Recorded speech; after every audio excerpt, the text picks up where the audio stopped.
Nowadays, we see that many things are anonymous and dehumanized. And everyone is trying to prove their point, especially on social media.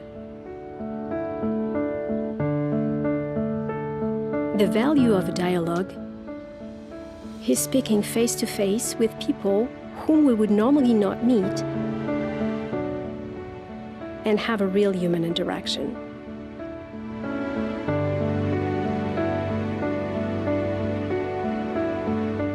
Seeing the other's face makes us consider our own worldview. As we are confronted with other insights and experiences. True dialogues are not always easy and require both initiatives and an attentive listener.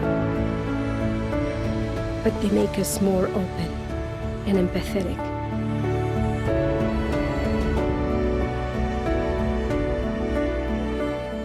True dialogues will build bridges between us.